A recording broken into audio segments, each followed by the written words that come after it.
Stop before you scroll away. If you've ever frozen up trying to answer a simple question in English, this episode is going to fix that today. I'm serious. This happens to almost everyone. You know the words, you understand the grammar, but the second someone asks you something, your mind just goes blank.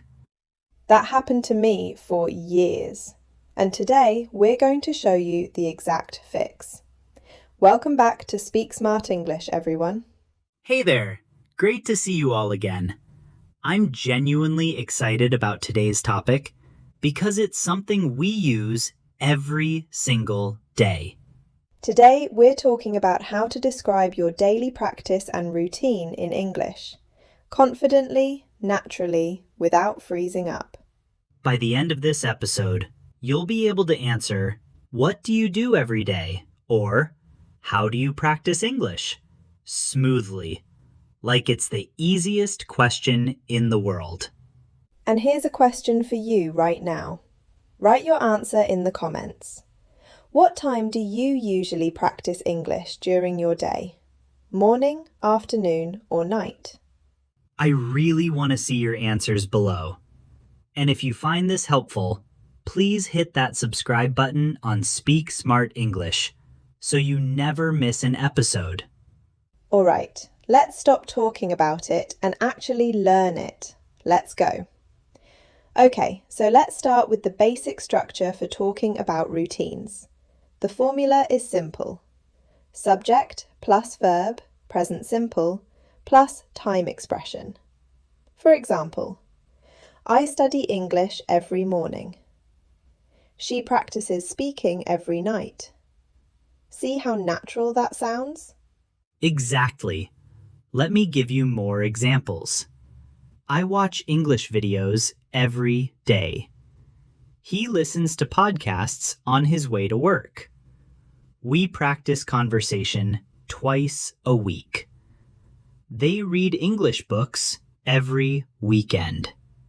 Love using every day because it shows real commitment. When someone asks how serious you are about learning, saying I practice every day sounds so much stronger than I practice sometimes. Great point, Lena. Sorry, Anna.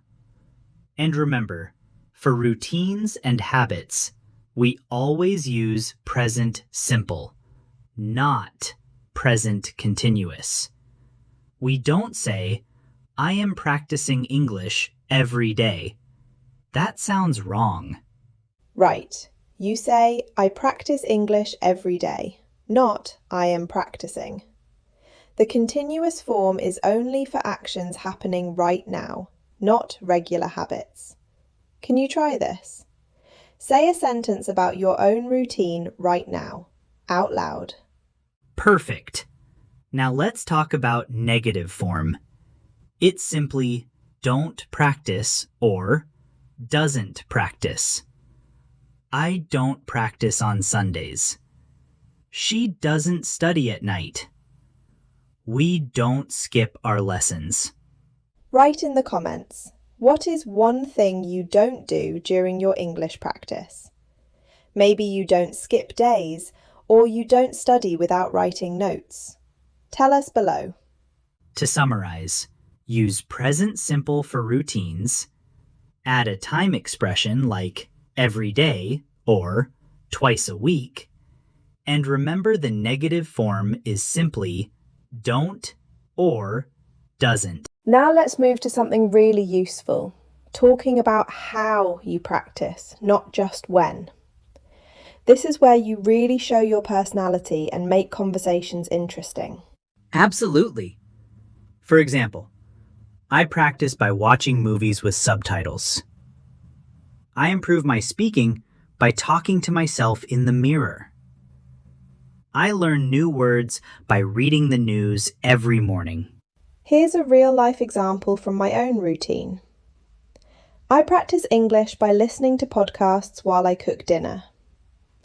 See how that combines two things, cooking and learning at the same time?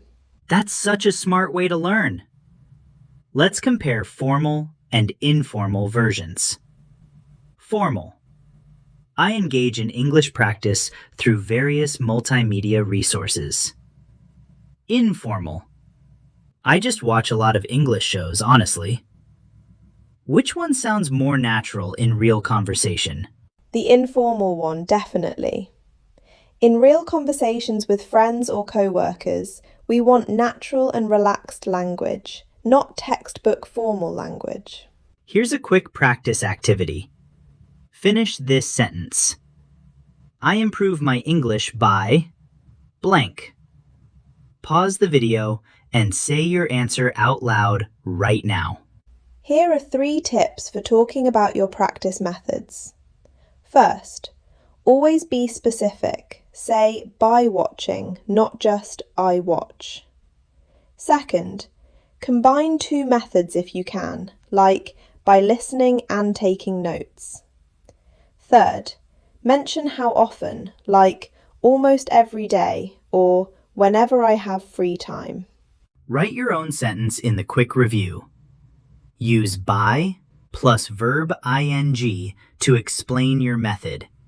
Keep it natural and conversational. And always be specific about how you actually practice. These comments using I practice by, we genuinely love reading your examples. Quick review. Use by plus verb ing to explain your method.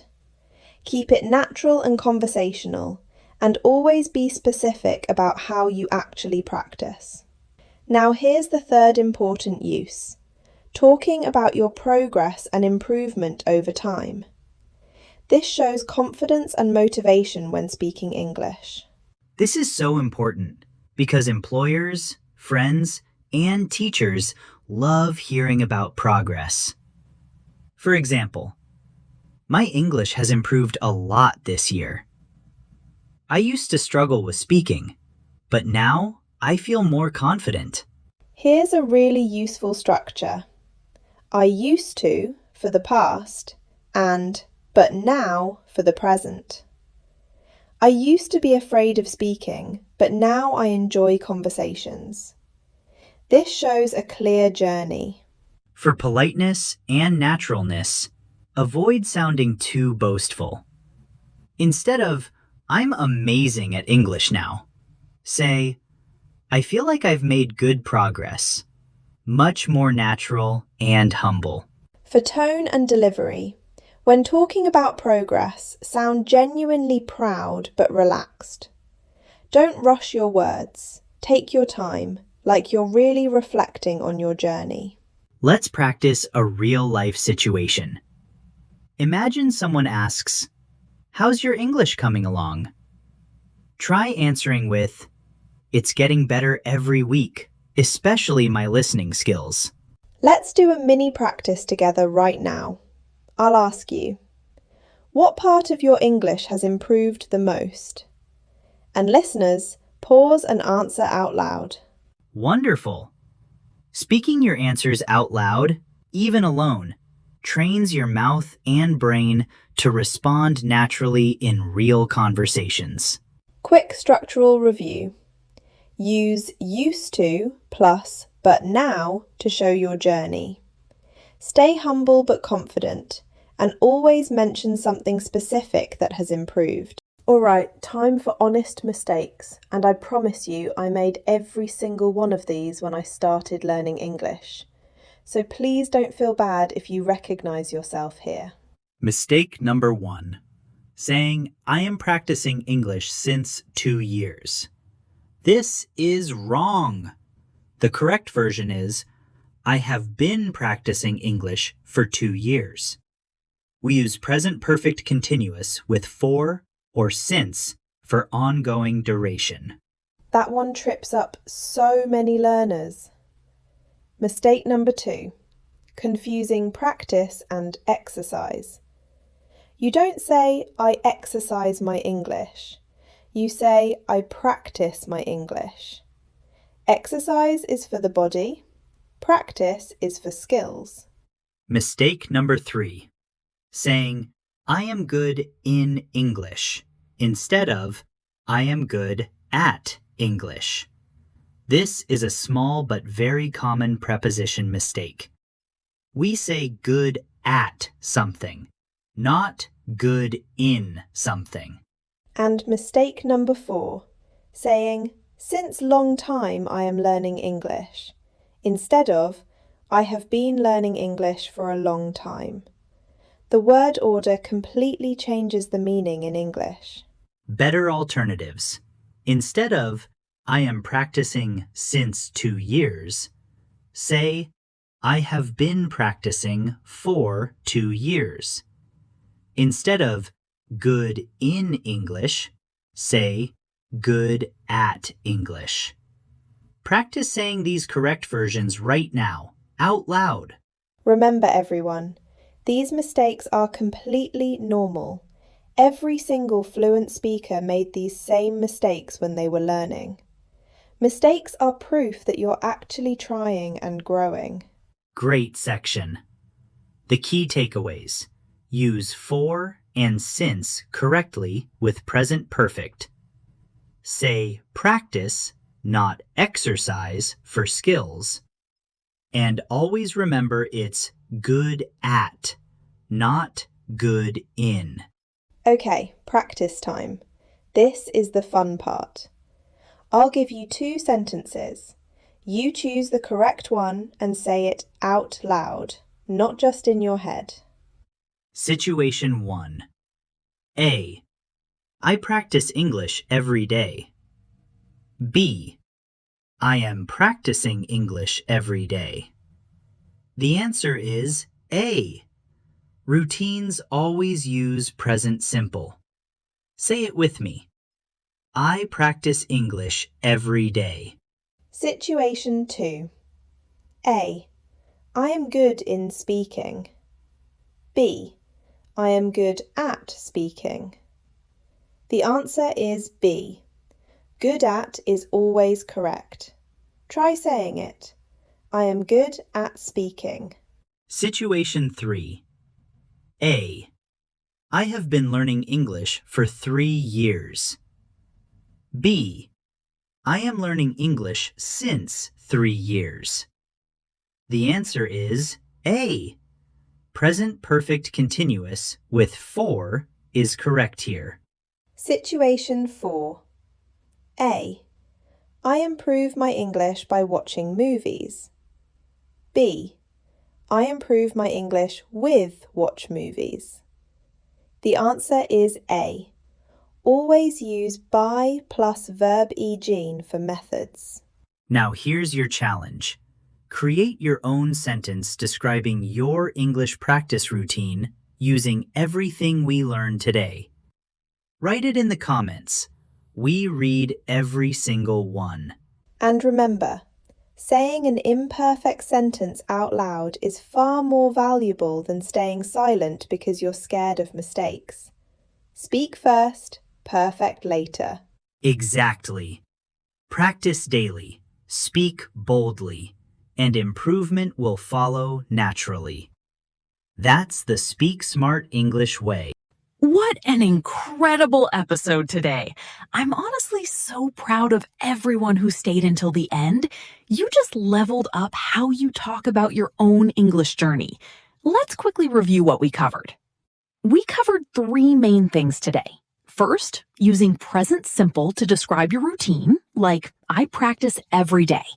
Second, using by plus verb ing to explain your methods, like by watching movies.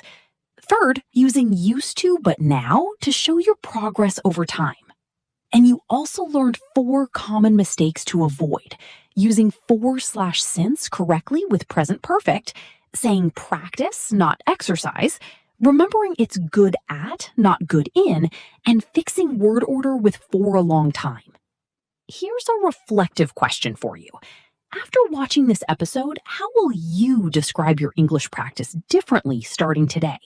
Write your answer in the comments below. If today's episode helped you even a little, please give us a like. Share this with someone who's learning English.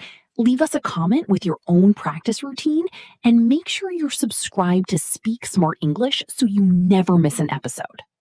You are all doing something incredibly brave by learning a new language. Every single day you practice, you're building real confidence, and we see that effort, even from here. Keep practicing, keep speaking out loud, and keep showing up every day. We'll see you in the next episode of Speak Smart English. Thank you all so much for being here today. You're truly the best community to learn with. Until next time, keep speaking, keep smiling, and see you next time.